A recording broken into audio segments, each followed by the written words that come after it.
Hi, it's Dwyer, gamblersadvisory.com, a free site. Always 1776.com, a free site. Today is Cinco de Mayo, May the 5th, 2025. Let's talk about the economy, but first remember, the opinion you should follow should be your own. Just consider this video to be a second opinion from a complete stranger online. Now, let me make one point before I begin, and I'm going to just talk about an example using the NBA on how this tariff philosophy, which is terrible, would undermine the NBA. But first, let me make a point here. A lot of our debt is held by a group we call foreigners. Right? Let's understand the threat to national sovereignty our deficit spending has caused. In recent days, you've had a country that holds a lot of our debt, Japan, actually threatening to sell it. When you run a long-term debt and when foreigners hold a significant portion of that debt, just understand that risk is out there. Japan could pick up the phone and could call other countries that hold our debt. If they act in coordinated fashion to sell our debt, that would wreck our bond market. That would hurt our ability to borrow more money, particularly money from foreign investors. Right? We would actually have to, God forbid, rein in our spending. Right, folks? We don't have the leverage on a global scale to be playing games with unpredictable tariff increases. Right? The media is misportraying this as us against China and China's bad off, and now's the time for us to take, care of China and let them know that they need to change the trade playing field. Right, folks? That's one of the most foolish arguments I've heard in a long time. Because, of course, Japan holds a lot of our debt. The United Kingdom holds a lot of our debt. Right? China's not the only country out there holding our debt. Each actor is self-interested. They don't want to be jacked around by some country that thinks that they can randomly and arbitrarily increase debt levels. At one point, the debt levels were up over 100% against China. Let me also say, too, you see how a country treats countries that they're having momentary problems with. And then you think to yourself, wow, I don't want to be in this country's crosshairs later. Right? Do I even want to participate in their bond auction if they're going to act this silly toward me in the future? Well, let's talk about tariffs, and let's just apply it hypothetically to the NBA. Right? Because I don't think people understand how much of a global economy this is. I don't think they understand the distortions that tariffs cause domestically. So the NBA right now is about to have a big series in the Western Conference. It's the number one seed, the 68 win Oklahoma City Thunder. Folks, who's their star player? It's a foreign-born player, Shai Gilgeous-Alexander. I believe he's from Canada. Right? Of course, they're playing the Nuggets, the fourth seed. Right? Understand, it's probable that the top two MVP candidates in the league are Shai Gilgeous-Alexander and the star on the Nuggets, Joker. Well, Joker has another player on his team who's extremely valuable, Jamal Murray, right? would it surprise you to know that Joker is foreign born? Jamal Murray is foreign born. Right, folks? These are three of the top players who will be playing in the series between OKC and Denver. Right? The semifinals for the Western Conference title. Now, the NBA is a salary cap league. Right? They actually penalize you if you go up against, if you go over the salary cap. And they have aprons where you actually start losing rights if you're too far over the salary cap. Now, just imagine if we decided that any team with a foreign player would have that player count 2 times against the salary cap. In other words, the political mood in the room would have some opportunistic politician say, these NBA jobs are American jobs. At least they should be. Right? To help the American basketball player realize their dream of playing in the NBA, we should penalize teams that import players like Shea, Joker, Jamal Murray. Right? So what we're going to do is we're going to slap a 100% tariff on that player.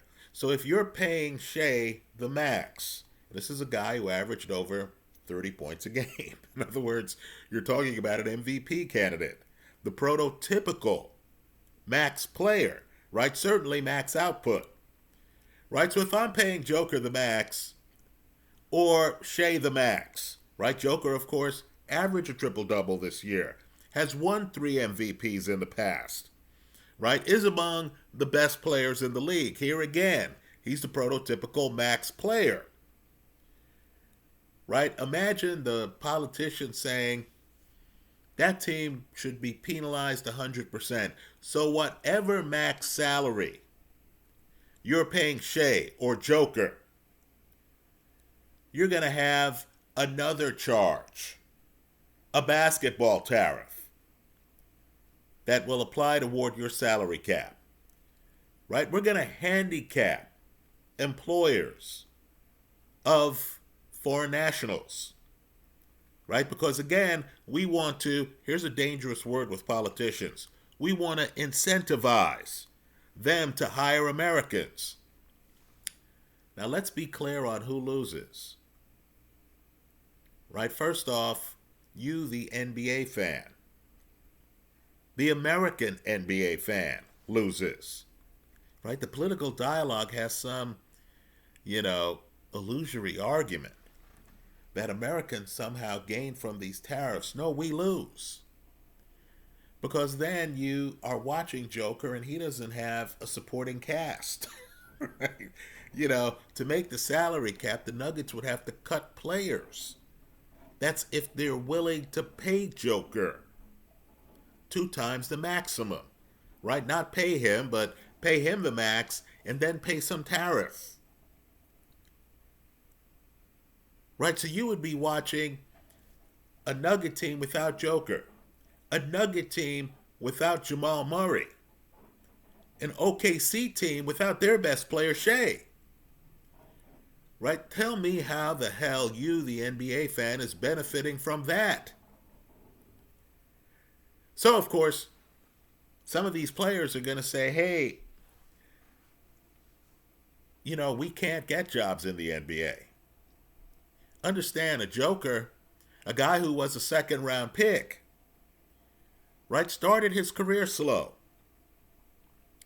You can imagine if a team is looking at a young player who is developing but who isn't a superstar yet, and they're paying a tariff by having the foreign national on their team, they might say, hey, you know what? We're not even interested in drafting Joker. He's going to cost too much. Second round of the draft. In other words, I'm not drafting a sure thing. I'm not drafting a high first round pick.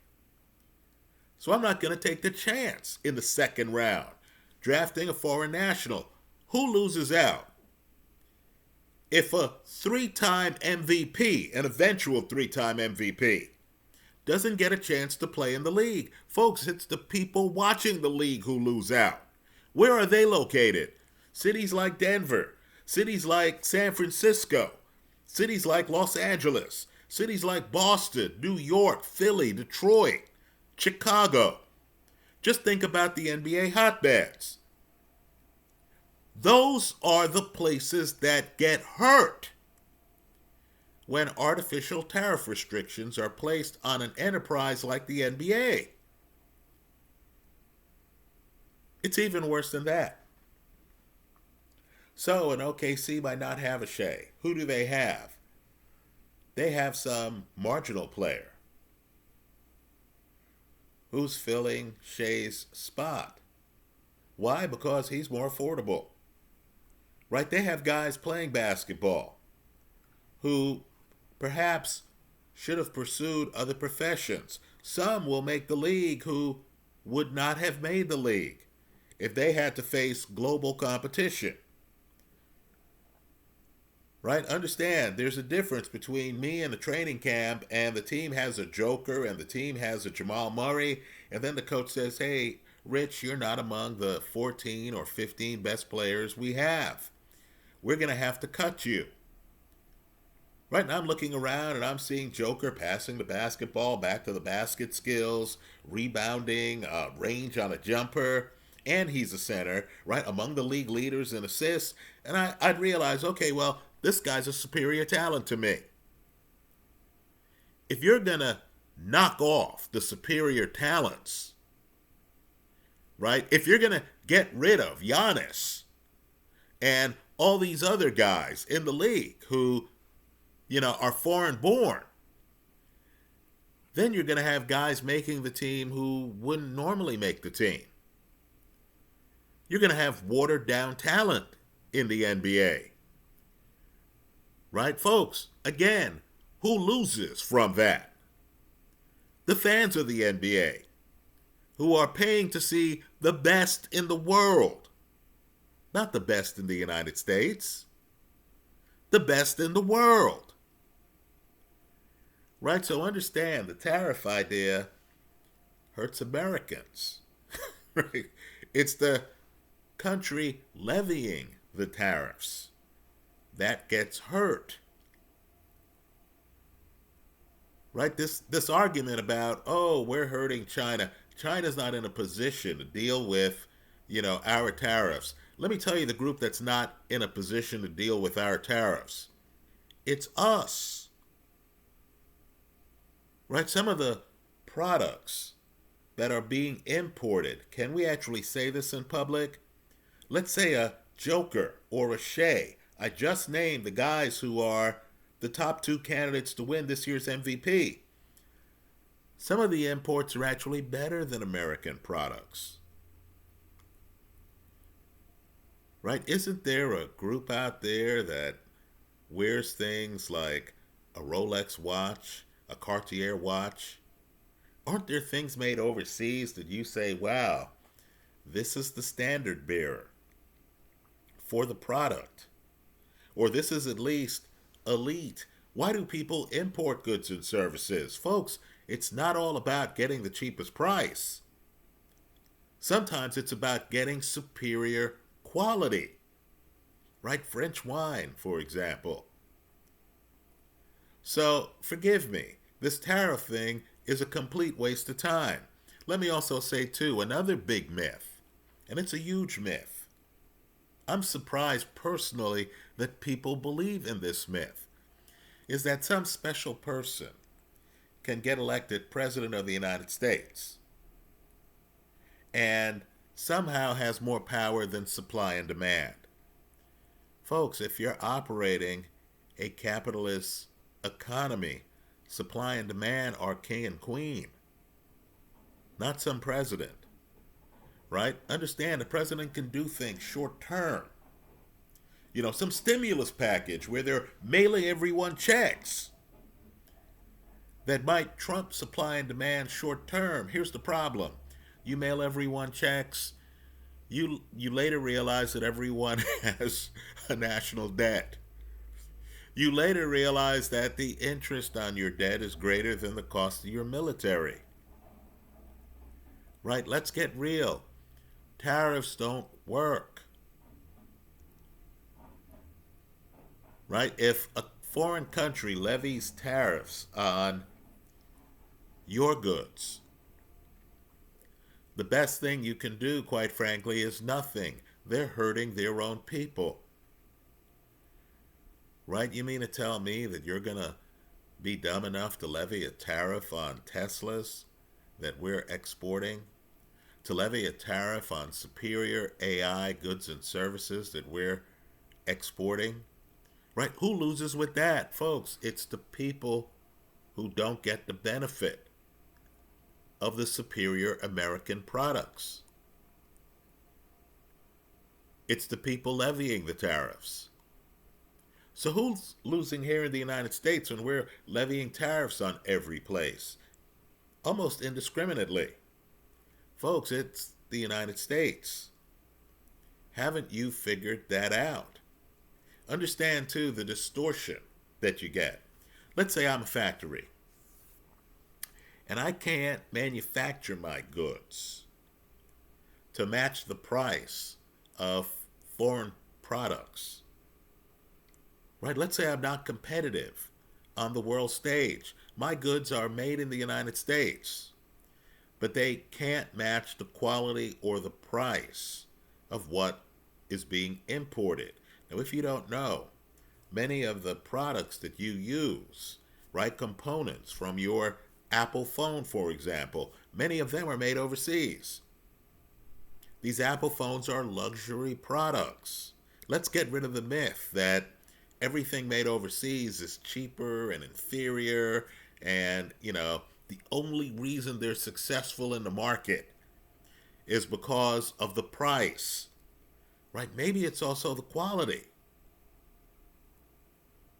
So just understand, the next time you hear anyone from the Trump administration talking about how we're benefiting from tariffs, you need to realize that whoever the talking head is can't suddenly come up with some new school of thought that is contrary to economics. Right? Personality only goes so far. If you're telling me that I'm going to have to pay 2 times the max in a salary cap league for my imported players, and I privately know that several of the very best players in the National Basketball Association are foreign born, right? Then I realize that anti-foreigner law is stupid. It's hurting fans. Let me say this too. If I'm going to an NBA game and I'm spending an arm and a leg to go to the game, and then I hear that a joker's not in the game because some politician thought joker's job was an American job, which should be filled by an American, and the team didn't feel it could afford joker's price tag plus the tariff penalty because joker's from overseas. Sooner or later, that's going to hit demand. I don't care what the personality is of the political talking head. Sooner or later, fans are going to say, man, I really showed up to this game to see Joker, to see Jamal Murray, to see Giannis. Right? Another guy who, by the way, has won multiple MVPs. Right? I showed up to this game to see Porzingis. Right? If you're telling me that these foreigners aren't allowed to play, or that a team that hires foreigners is going to be placed at a disadvantage because of some ridiculous government surtax, that's what a tariff is, then I'm not going to pay big money that's based on the premise that the league is allowing me to see the best in the world. Why would I do that? Right? So, folks, let's wake up. the tariff game has hurt us enough. If America really wants to cause a stir, what they should do is to just release videos and have every politician making arguments to Chinese nationals that their government's tariff policy is hurting the people in China, right? Have a program that rebuts the propaganda that, tariffs are effective for the levying country. We went through an entire period of mercantilism, right? And mercantilism fails, where, governments were trying to favor certain industries. The idea was, this industry is important. I guess today they want you to believe that, semiconductor chips are important. This industry is important, and so we need to, give them breaks so they can compete, right? And as you can imagine, part of the argument is always, it's not a level playing field. Right, folks, understand history has shown us that those are, let me be clear here, I don't want anyone to misconstrue what I'm about to say, those are loser ideas. Mercantilism doesn't work. Let me also point out, too, that you want your local industry lean and mean and ready to compete on a global level. Right? You don't want protectionism, where your local industry becomes fat and lazy and can't compete on a global level, right? They can't even export their products and services because on quality, they don't match what's being produced overseas, right? You don't want to saddle the American consumer with subpar products. Shouldn't the idea be that the American consumer who is sovereign, right? Isn't that the real America? That the American consumer gets to buy the best products at the best prices. Shouldn't the market determine the winners? Right? Not some politician pushing some tariff idea. Let me say, too, that if I'm hearing that our government would be insolvent without tariff revenue, isn't that an argument that was being raised in the last presidential election? Then we need to take out the chainsaw and we need to cut our expenses. Right? I just don't understand how America was a creditor country just a few decades ago. And now we're hearing that we can't survive without all of this debt. Why does that argument have any credibility? Let me close by just pointing out the obvious here. Right? The tariffs, how they're being administered, the whole concept doesn't work. Understand, too, that when tariffs start to impact any part of the supply chain, you have major problems. Right? Take your iPhone. If you privately know that several components of your iPhone are manufactured overseas, right? You have to ask yourself, wow, if they do tariffs that impact those components, isn't that necessarily going to impact the availability of iPhones in general? Also, tariffs raise prices. I thought we were fighting inflation. Why is the government engaging in any activity that's inflationary?